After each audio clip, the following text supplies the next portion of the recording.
今次嘅影片主角係佢第4代嘅 Merida Reactor。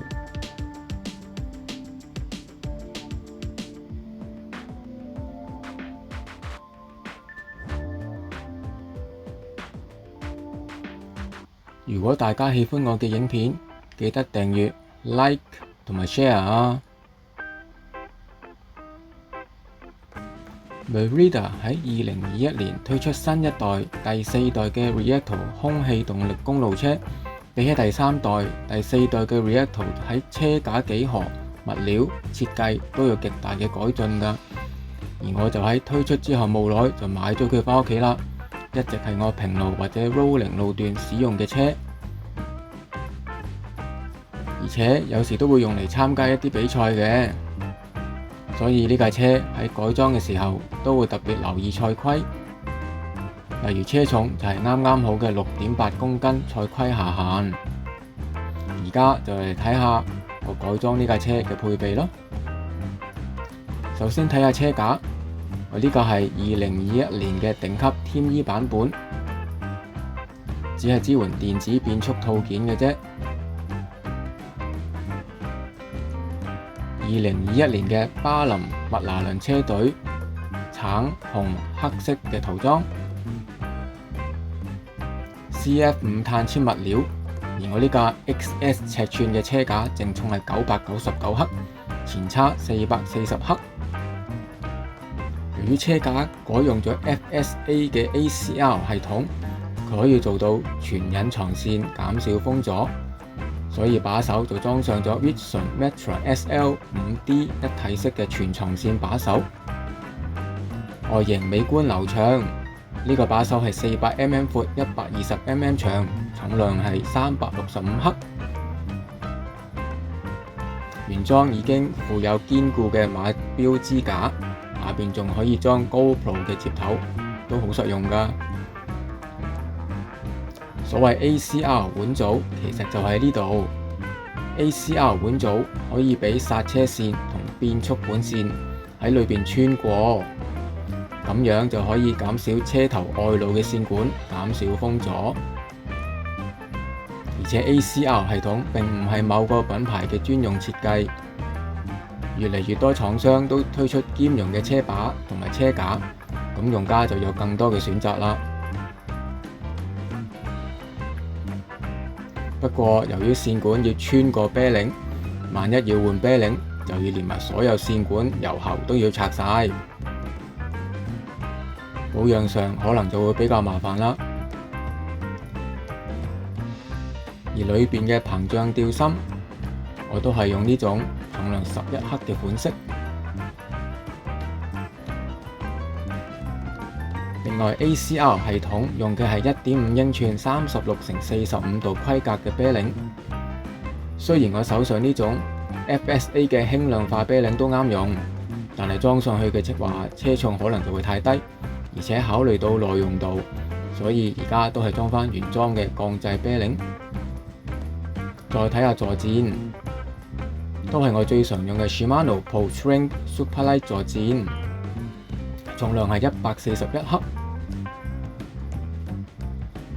佢係一體化碳纖製造，冇任何路軌嘅接口㗎，會比一般嘅耐用同埋更高嘅強度。再改用2粒鈦螺絲，比原裝嘅鋼製螺絲輕大約8克左右咯。水架就係好普通嘅無印款式，重量18克。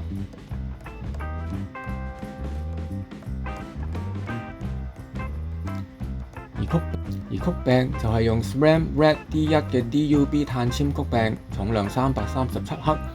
強迫症嘅關係就貼咗 Quad 嘅貼紙扮翻 Quad D1，再配上5釘版本嘅 Quad D0 AXS 功率計 Pariswork 嘅5034齒片。腳踏就係用 Dura-Ace 9100型號，呢對我就冇換太深啦。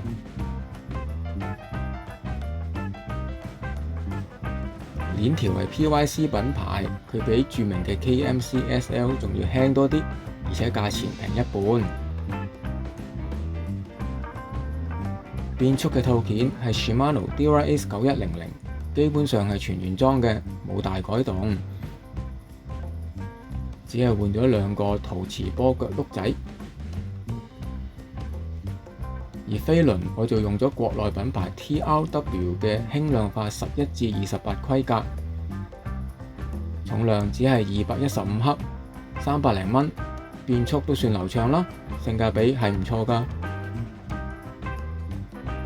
中軸方面，今代 Reacto 放棄咗以往幾代採用嘅 BB386規格，改用咗 BB86規格。兩者主要分別係 BB386口徑比較大，用流行嘅30mm 或者 SRAM 嘅 DUB 軸心係會比較方便㗎。而 BB86 主要設計俾 24mm 軸心嘅曲柄，例如 Shimano 同埋 SRAM 嘅 GXP 去用嘅。如果 BB86 要安裝粗心嘅曲柄，就要用呢種特別嘅 PF4130啤令。但係因為可以留俾滾珠嘅空間實在太細啦，所以好多時要用呢種雙行小滾珠嘅設計。理論上佢嘅滾動阻力會高啲，同埋耐用度都會低啲，所以好多車友都唔係好想用㗎。所以有時候我覺得新車用返 BB86 係有啲倒退㗎。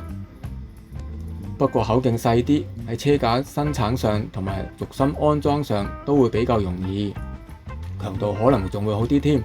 呢啲可能係廠方嘅考慮咯。再睇下制動，用咗 Carbon Tie 嘅 160mm 剎車碟，因為 Reacto 嘅前剎車最少要使用 160mm， 係冇辦法用 140mm 㗎。另外我用嘅輪組係6釘設計，6粒泰螺絲嘅重量大約就等於1個中鎖碟蓋嘅重量啦。剎車皮我就用呢種碳製嘅款式，比 Shimano 原裝有散熱片嘅型號大約輕多10克。而呢塊散熱片因為外觀關係，我就保留返落嚟，但係後方嘅散熱片我就冇裝上，用2粒戒指去代替咗佢。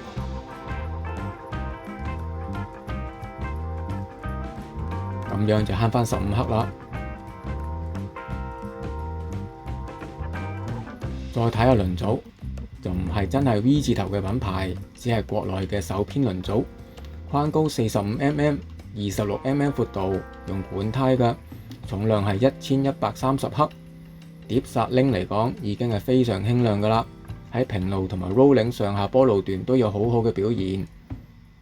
車胎係 Victoria Crosser Speed G2 嘅 25C 235克，加上我之前片段都介紹過嘅 Rolex 膠紙。每個車轆大約20克左右咯。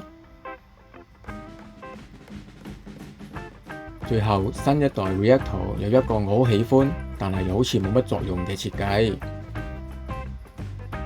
就係呢個宣稱有吸震作用嘅膠，可以拆落嚟換一個專用嘅尾燈。但係呢個尾燈係用 AAA 電池㗎，比起而家流行嘅叉電產品，好似就有啲落後啦，光度又唔係好夠。不過裝好咗，又的確係幾瀟灑嘅。而家再上磅磅下佢先，